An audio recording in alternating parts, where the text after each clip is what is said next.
Deuteronomy chapter 20. When you go out to battle against your enemies and see horse and chariot, a people more numerous than you, do not be afraid of them. For Adonai your God, the one who brought you up from the land of Egypt, is with you. When you draw near to the battle, the Kohen will come forward and speak to the people. He will say to them, "Hear, O Israel, you are drawing near today to the battle against your enemies. Don't be faint-hearted. Don't fear or panic or tremble because of them. For Adonai your God is the one who goes with you to fight for you against your enemies, to save you." The officers are to speak to the troops, saying, "What man has built a new house but has not dedicated it? Let him go back to his house. Otherwise, he might die in the battle and another man would dedicate it.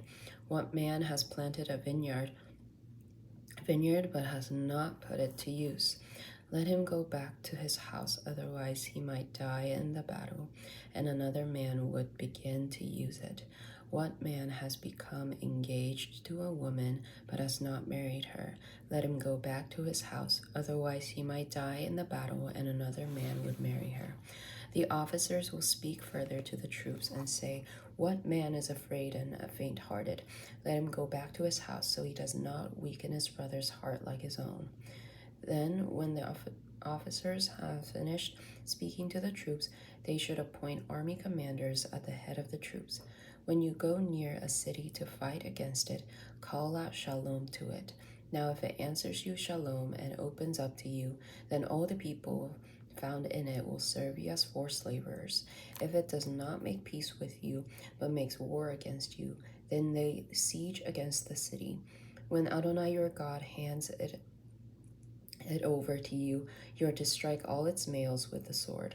Only the women, children, livestock, and all that is in the city, all its spoil, may you take as plunder for yourself, so you may consume your enemy's spoil, which Adonai your God has given you. Thus you will do to all the cities that are very distant from you, which are not among the towns of these nations nearby. However, only from the cities of these people, which Adonai your God is giving you as an inheritance, you must not let anything that breathes live. You must utterly destroy them: the Hittites, the Amorites, the Canaanites, the Perizzites, the Hivites, and the Jebusites, just as Adonai your God has commanded you. You are to do this so they will not teach you to do all the abominations as they have done for their gods, and so you would sin against Adonai your God. When you lay siege to a city for a long time, making war against it to capture it, you are not to destroy its trees by swinging an axe at them. For from them you may eat, so you shall not chop them down. For it is the tree of the field human that it should enter the siege before you. You may destroy and chop down only the trees that you know are not trees for food, so that you may build siege equipment against the city that is making war with you until its downfall. Chapter 21. Suppose a slain person is found fallen in a field on the land Adonai your God is giving you to possess. Who struck him is unknown. Then your elders and judge must come out and measure the distance to the towns that are around the slain one. Now the town nearest to the slain one, the elders of that city are to take from the herd a heifer that has not been used for work or pulled a yoke. Then the elders of that city are to bring the heifer down to the flowing wadi that has not been plowed or sown, and break the heifer's neck there in the wadi. The Kohanim, the sons of Levi, will come forward, for Adonai your God has chosen them to serve him and pronounce blessings in his name, and by their mouth every dispute and assault is to be settled. All the elders of that city nearest to the slain one will wash their hands over the heifer whose neck was broken in the wadi. Then they will answer and say, "Our hands did not shed this blood, nor did our eyes see. Grant atonement for your people Israel, whom you have redeemed, Adonai, and do not put innocent blood on your people Israel." Then atonement will be granted to them for the blood. So you will purge the guilt of innocent blood from your midst, when you do what is right in Adonai's sight. When you go out to war against your enemies, and Adonai your God hands them over to you, and you make them captive, suppose you see among the captives a beautiful woman, and you desire her, and would take her as a wife for yourself, then you are to bring her into your house, and you must shave her head, trim her nails, and remove her captive's clothing. Then sit in your house and weep for her father and mother a full month. After that, you may go to her and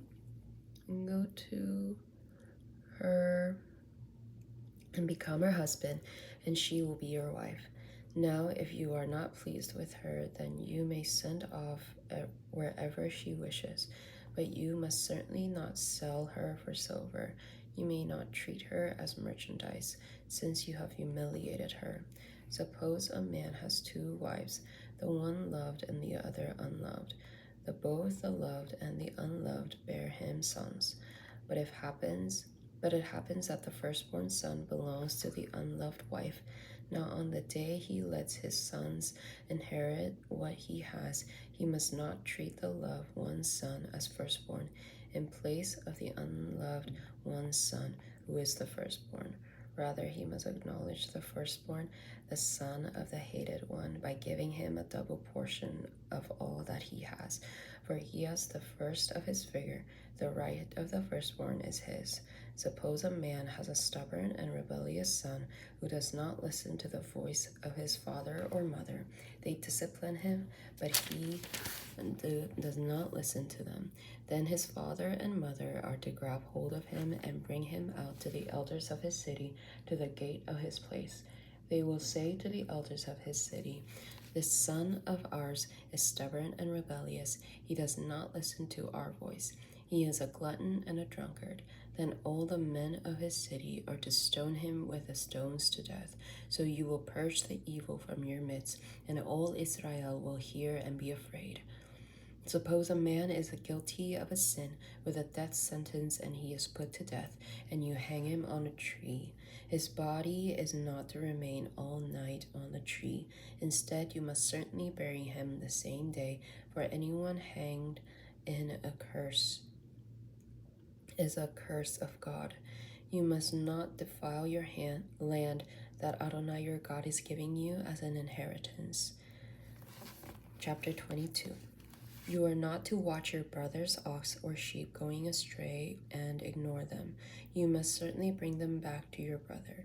If your brother is not near you, or if you do not know him, then you should bring it into your house, and it will remain with you until your brother comes searching for it, and you return it to them.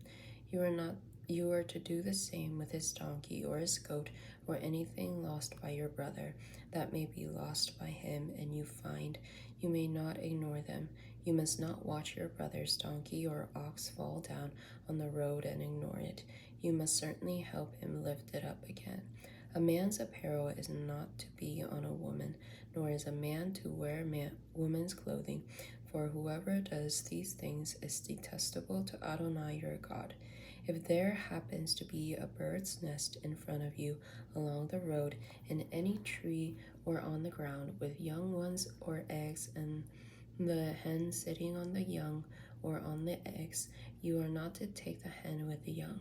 You must certainly let the hen go, but the young you may take for yourself, so that it may go well with you and you may prolong your days. When you build a new house, you are to make a guardrail for your roof, so that you do not bring the guilt of blood on your house if anyone falls from it. You are not to plant your vineyard with two kinds of seed, or else the whole harvest will be fortified, both the seed you plant and the produce of the vineyard.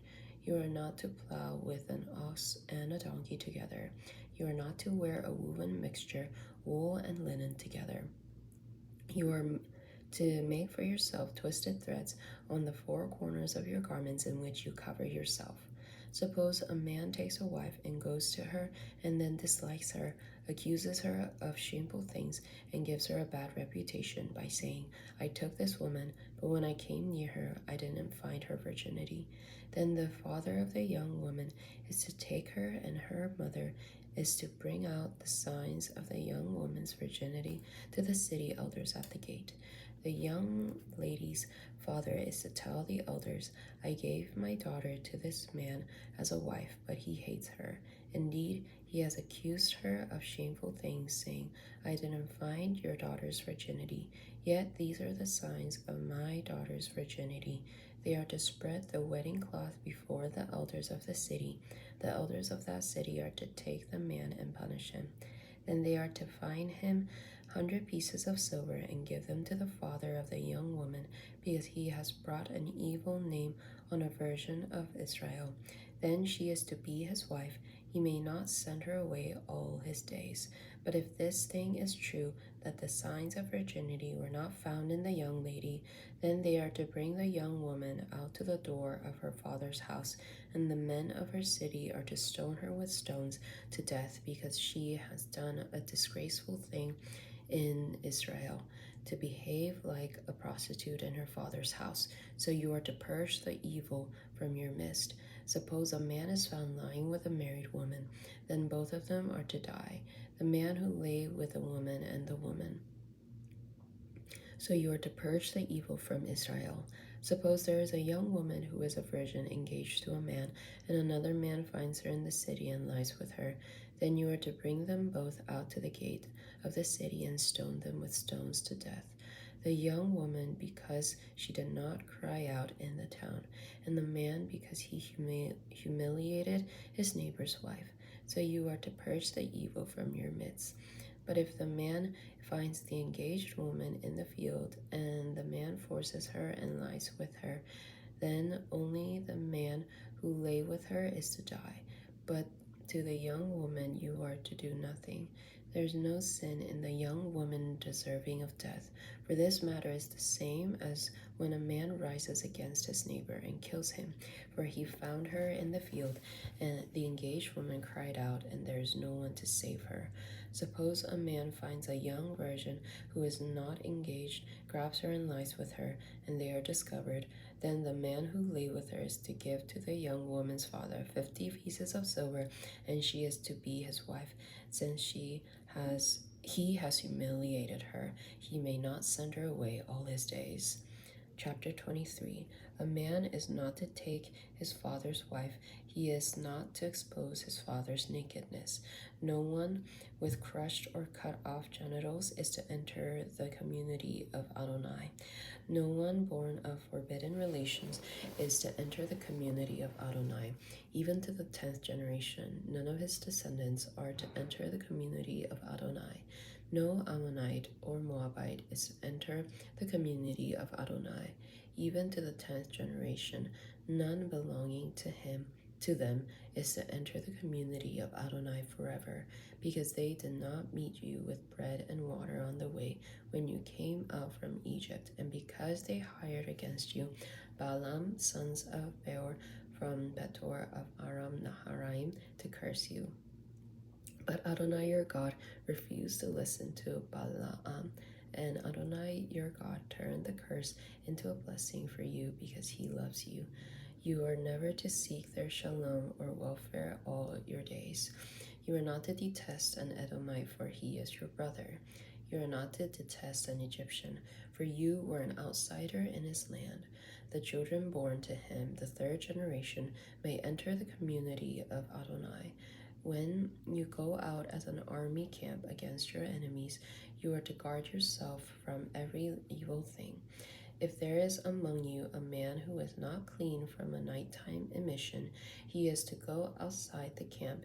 He may not re-enter the camp. Now, toward evening, he is to bathe in water, and when the sun sets, he may re-enter the camp. There is to be a place at hand for you outside the camp, and you are to go there outside. You are to have a shovel for yourself among your weapons. Now, when you sit down outside, you are to dig with it and turn and cover up what comes out of you. For Adonai your God walks in the midst of your camp to rescue you and to give your enemies over to you. Therefore your camp must be holy, so that he does not see anything incident among you and turn away from you. You are not to hand over to his master a slave who seeks refuge with you from his master. Let him dwell with you in your midst. in the place he chooses within one of your town gates, the one that is good for him. You are not to mistreat him. None of the daughters of Israel is to be a cult prostitute, nor any of the sons of Israel a cult prostitute. You are not to bring the fee of a prostitute or the wages of a dog into the house of Adonai your God for any vow, for both of these are detestable to Adonai your God. You are not to charge excessive interest to your brother on money or food or anything that may be loaned for interest. To a foreigner you may charge interest, but to your brother you are not to charge interest, so that Adonai your God may bless you in every undertaking of your hand on the land you are going to possess. When you make a vow to Adonai your God, you are not to delay to make good on it. For Adonai your God will certainly require it of you, and you would have sin on you. But if you refrain from making a vow, you would not have sinned on you. Whatever comes out of your lips, you are to take care to do, since you have vowed to Adonai your God a freewill offering that you have promised with your mouth. When you come into your neighbor's vineyard, you may eat your fill of grapes, but you are not to put any in your basket. When you come into your neighbor's standing grain, you may pluck the ears with your hand, but you are not to swing a sickle on your neighbor's standing grain.